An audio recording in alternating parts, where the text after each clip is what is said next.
Welcome to Chapter 9, which is entitled Connector Assignment and Flow Problems, and what that all means will be revealed as we go through the chapter, of course. We start with something called minimum spanning trees in 9a, and that's your learning intention. Can you identify a minimum spanning tree of something called a weighted network, which you have met before? There's a weighted graph or network. In the previous unit on networks, we looked at the way of finding the shortest path from one point on that network to another one using Dijkstra's algorithm or Allen's algorithm or some other technology. Now we're doing something different with a weighted network. We're looking at the minimum cost of connecting up all the dots to each other. Now we don't know whether this is an electricity network, road path, airline routes. We don't know whether the numbers are miles or people or dollars or thousands of dollars. It could be anything. That's not the point. We want to connect up all those vertices at the minimum cost, and we'll be using something called a minimum spanning tree. Talking about trees brings back something else that we studied before, which is we have to remember what a tree is. It is a network which has no loops and no multiple edges and no isolated vertices for that matter. So we are going to work out how to create a minimum spanning tree for this particular network as a good example. Now, as I said, no cycles, no multiple edges, no loops. All the vertices have to be connected, and by the way, if there are n vertices, there will be n minus 1 edges, one less than the number of vertices. Always works out like that. And the other thing to remember is that there may be more than one solution. In fact, there certainly is. So what you find and what I find could be quite different. There's 2 or 3 ways of doing this, 2 described in the textbook. I just want to focus on one of them, which is something called Prim's algorithm. Prim's a mathematician. Quite sure when you're going to be watching this, but he'll be round about having his 99th birthday in 2020 and his 100th birthday in 2021. And his algorithm suggests that if you want to create the shortest path, minimum cost, you can start absolutely anywhere. Choose any vertex. From that vertex you choose the shortest edge.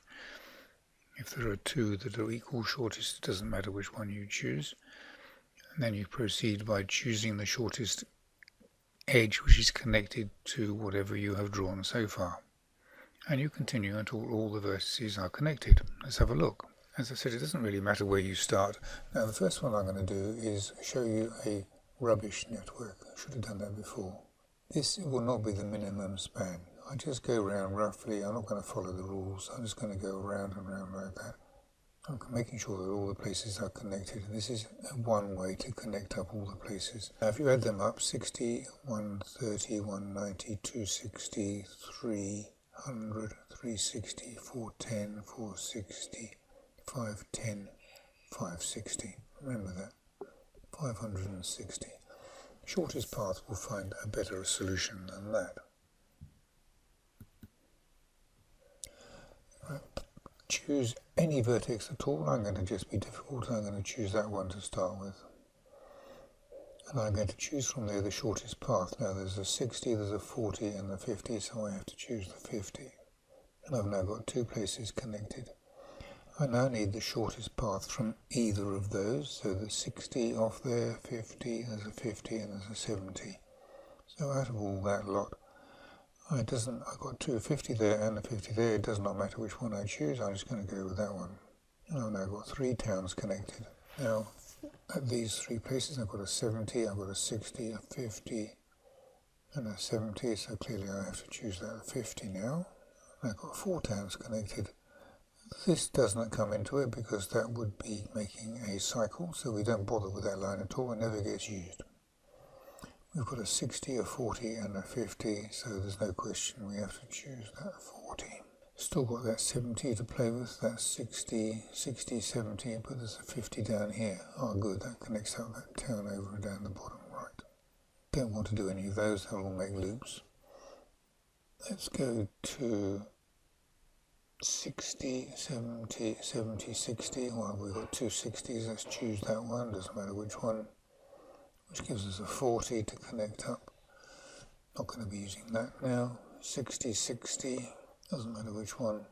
60, 70, we might as well choose that one. And there's still a 60 to do. That's the minimum spanning tree.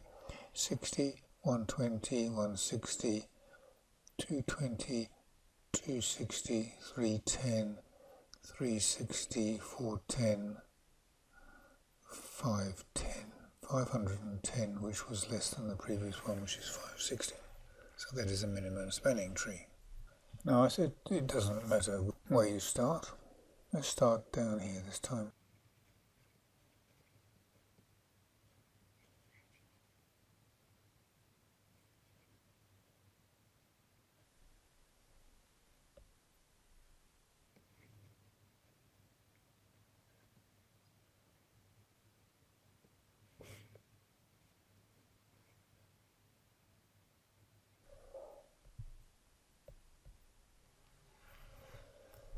Well, there you are, 3 different solutions, all producing an answer of 510.